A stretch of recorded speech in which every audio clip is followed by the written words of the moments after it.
remajanya. Jadi adakah Ustaz salah seorang yang boleh dikatakan dulu agak lain, sekarang lain, yang dulu bukanlah yang sekarang? Tak.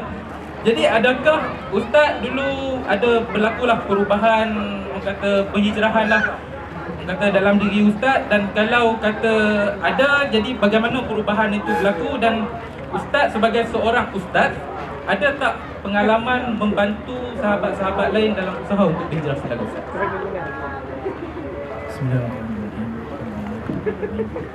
Wassalatu wassalamu ala asyrafil anbiya'i wal mursalin wa ala alihi wa sahbihi ajma'in. Subhanaka la ilma lana illa ma 'allamtana innaka antal alimul hakim. Wa la hawla wa la quwwata illa billahil azim. Yang dihormati moderator kita Adi Zaini, yang berbahagia ada panel kita yang saya hormati Abang Syam, Abang Kazim, yang dihormati timbalan pendaftar Hima Tuan Haji Dahari bin Najib Dirani dalam program sosial muslimin dan muslimat yang dirahmati Allah Subhanahu wa taala. Terima kasih di atas soalan yang telah diberikan oleh Adik Zaini.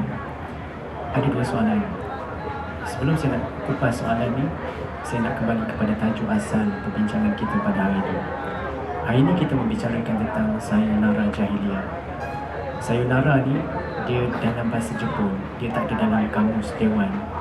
Jadi dan dia tak dimelayukan. Jadi bermaksud sayonara tu selamat tinggal, tetapi tak di kamus dewan kan. Macam contoh ada kalimah-kalimah bahasa Arab yang telah dimelayukan, kalimah-kalimah India, bahasa Sanskrit, bahasa Tamil dimelayukan. Macam contoh raja dimelayukan. Macam contoh bahasa Arab madrasah dimelayukan, kadi dimelayukan. Tapi sayonara ni bahasa Jepun, dia tak dimelayukan. Jadi macam mana orang panggil, salah satu yang kupas di sini selamat tinggal jahiliyah. Okey, itu berkupas tentang kupasan tajuk.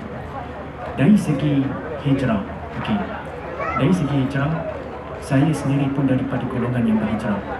Bukan saya, Tuan Moderator, Abang Syam Kamikaze, kita semua ni akan berhijrah.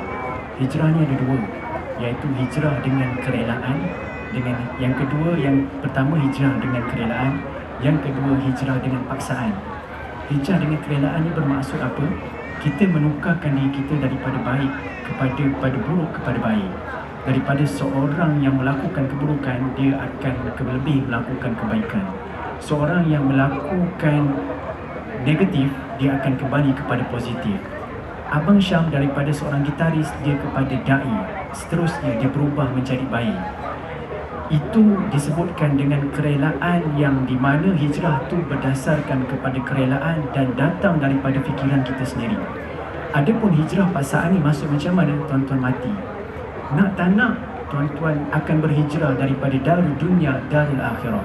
Bermaksud tuan-tuan nak tak nak, tuan-tuan sama ada hidup, tuan-tuan umur 25, 35, 45, bila sebut Allah Ta'ala letakkan ajal tu, maka tuan-tuan wajib akan mati dan kita akan berhijrah daripada dunia ke akhirat. Itu hijrah dalam paksaan.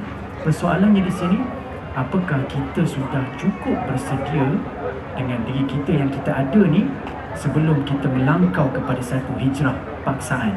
Jadi sebelum kita sampai kepada satu hijrah paksaan, sudah tentu bagi diri kita kena buat satu rombakan bagi diri kita untuk melakukan penghijrahan seperti mana yang diceritakan oleh Abang Syam. Berkenaan dengan soalan yang kedua, dinyatakan apakah saya ada pengalaman secara peribadi untuk membantu rakan sahabat. Saya tak ada pengalaman, tuan-tuan. Kalau tuan-tuan merujuk kepada kitab-kitab yang lama, contohnya kitab Ihya Ulumuddin, seseorang yang ada pengalaman, contohnya dia martabat dia tinggi, tuan-tuan. Saya tak sampai lagi marhalah tu. Ustaz yang boleh, yang istilahnya dia, orang datang kepada dia sebab apa, tuan-tuan? Orang yang banyak dosa ni, dia nak berjumpa dengan seorang guru tu mesti mursyid.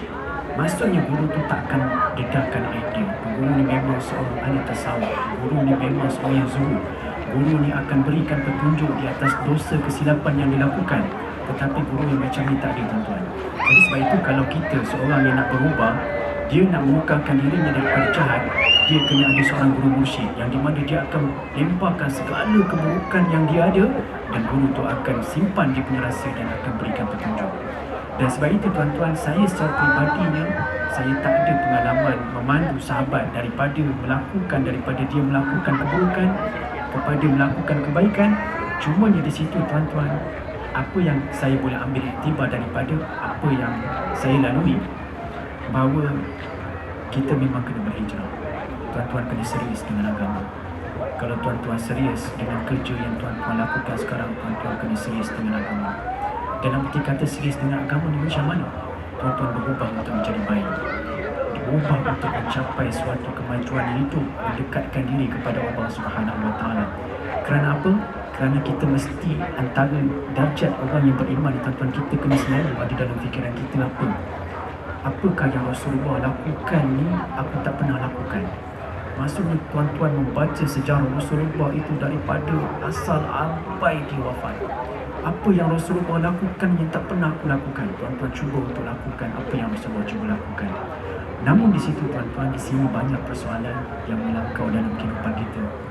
Dan kalaulah contoh macam tuan-tuan student UTM khususnya, kalaulah seperti mana Abang Syam, student kita ada yang baik dan ada yang okey, tapi kalau semuanya tuan-tuan seperti mana generasi itu, seperti mana Abang Syam, kita melalui zaman jahiliah.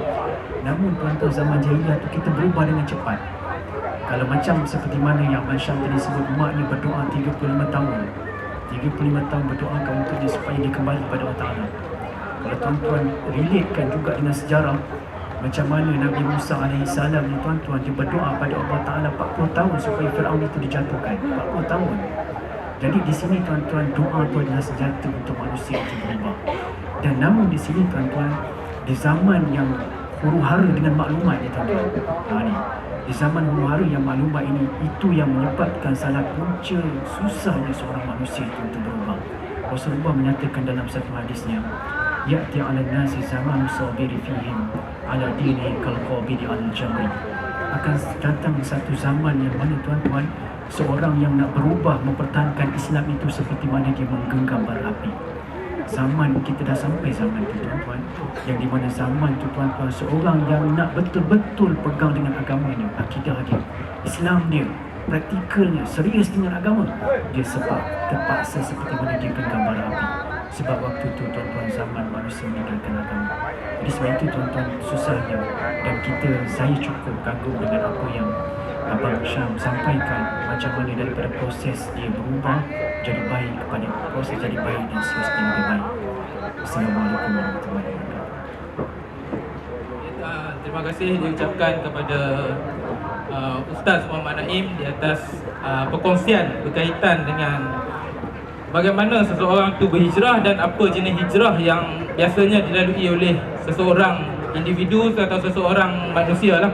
Jadi seperti apa yang disampaikan Ustaz Muhammad Naim ni, bahawa perhijrahan itu ada dua lah, perhijrahan dengan kerelaan dan perhijrahan dengan paksaan. Yang mana dapat kita fahami seperti yang diterangkan oleh Ustaz Muhammad Naim ni, bahawa dengan kerelaan ni maksudnya kesediaan kita untuk berubah lah. Dan paksaan ni adalah benda yang kita tak boleh nak kawal lah, seperti kematian yang apa Ustaz Naim ceritakan pada kita tadi lah. Dan ada yang diterangkan juga oleh Ustaz Naim tadi, bahawa dalam kita nak berubah ni, puasa doa tu adalah benda yang kita tak boleh nak berkecilkan. Tuan-tuan perempuan sekalian, puasa doa ni kita sebagai umat Islam, benda yang kita kena selalu lakukan dan istiqamah untuk berdoa. Kerana seperti yang dikatakan bahawa Nabi Musa nak jatuhkan Fir'aun pun, dia berdoa selama 40 tahun tuan-tuan. Kalau kita nak berdoa 40 tahun untuk jadi kaya, asalnya kalau umur saya sekarang ni, kalau 40 tahun berdoa, Tuhan makbul kata doa saya untuk nak jadi kaya. Kalau 40 tahun, maksud dia umur saya dah 60 untuk jadi kaya. Maksud dia kekayaan bukan untuk saya dah lah. Maksud dia untuk anak-anak lah, untuk anak-anak dan cucu.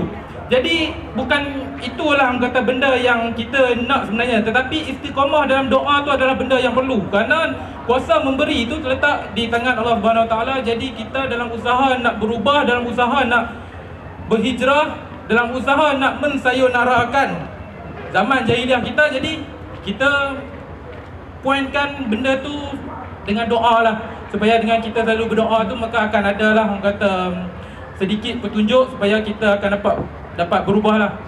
Jadi untuk kita nak menyerikan lagi lah forum kita pada malam ini, saya lebih suka untuk di permulaan ini kita buka lah pertanyaan sekiranya ada di kalangan tuan-tuan dan perempuan yang berada di Dewan di bawah pentas sana yang ingin bertanyakan soalan kepada Ustaz Muhammad Naim atau kepada Abang Syam Kamil Ghazir, boleh tampillah kepada mikrofon yang disediakan untuk bertanyakan soalan. Dan saya buka lah untuk soalan, dan kalau tak ada saya akan teruskan untuk pusingan seterusnya. Jadi saya buka dulu soalan. Kalau ada di kalangan tuan-tuan perempuan, silakan.